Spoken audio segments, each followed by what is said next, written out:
Soleil Moon Frye and Angel Carter Conrad are here with me now to talk about their compelling new documentary, The Carters Hurts to Love You, premiering April 15th on Paramount+.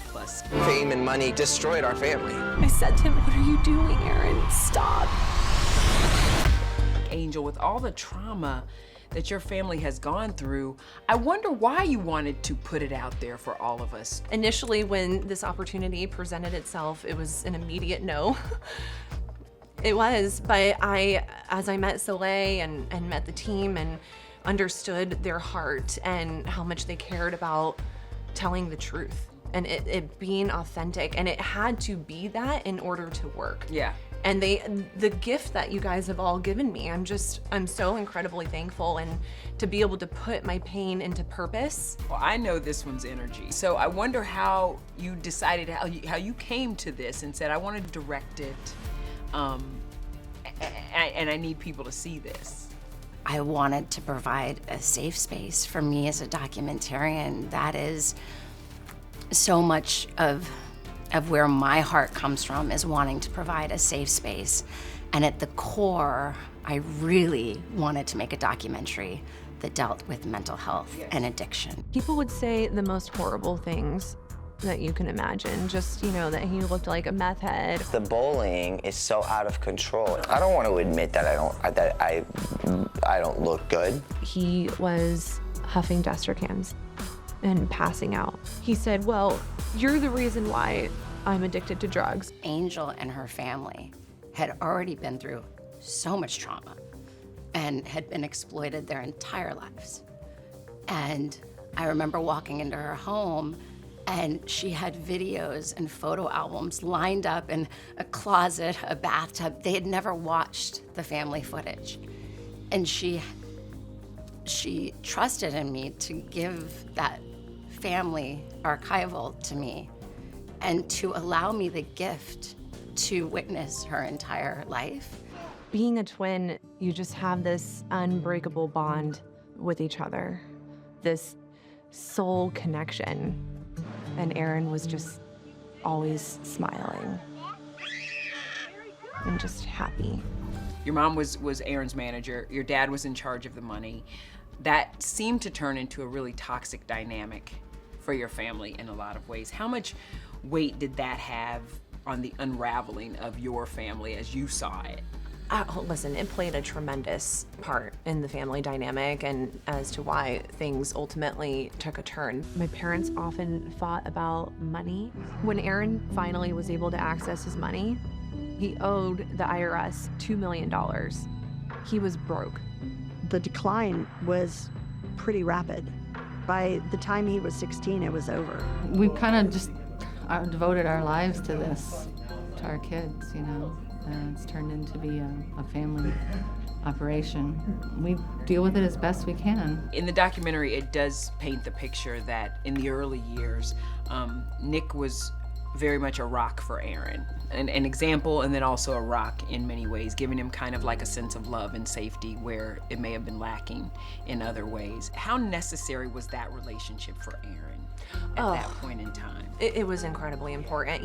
As being Aaron's twin, we always had a very special bond with each other and our own little, relationship. But I always, as a sister, I always respected and adored my brothers' relationship with each other as brothers, because I knew the importance of that.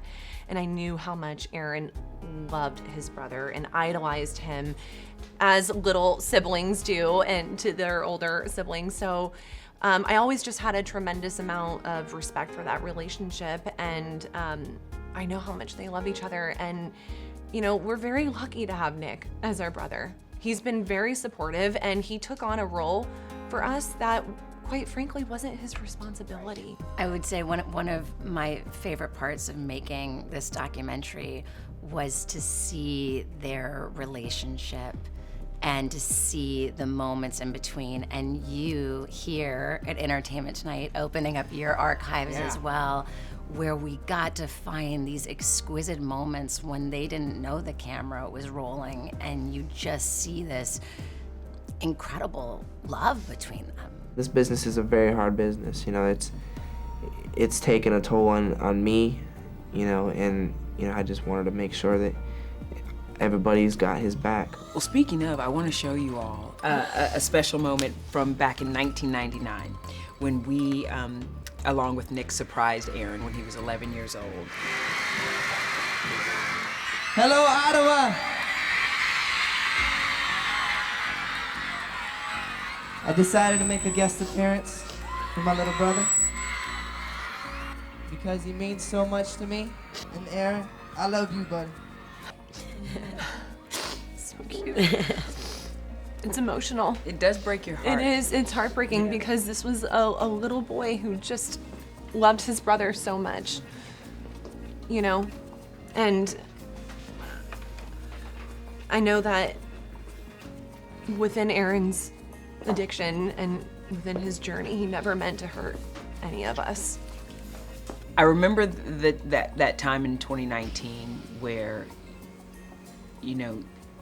Aaron was traveling to Las Vegas. He and Nick had a break and a really tough time, and you all didn't know what was gonna happen. He drove to Vegas with a gun in his car, live streaming to where we knew that he was there, driving to Nick's community. We're like, oh my God, he's so unhinged. He's going to kill Nick or Lauren. He's gonna kill somebody. He's gonna kill somebody, and then he's gonna kill himself. Were you really fearful that maybe he would try to do something to Nick and his family? We were really scared. We were. All of us were scared.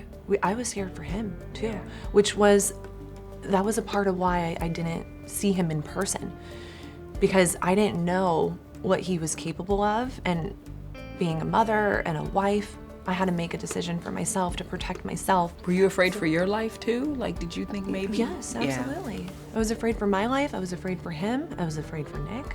I was afraid for all of us. Nick does take part in the documentary, and his wounds are also still raw after losing Aaron, their two other siblings, and father. I couldn't do anything because I was someplace else. I couldn't help you guys. I am proud of my baby sister. I'm proud of you. I'm proud of you.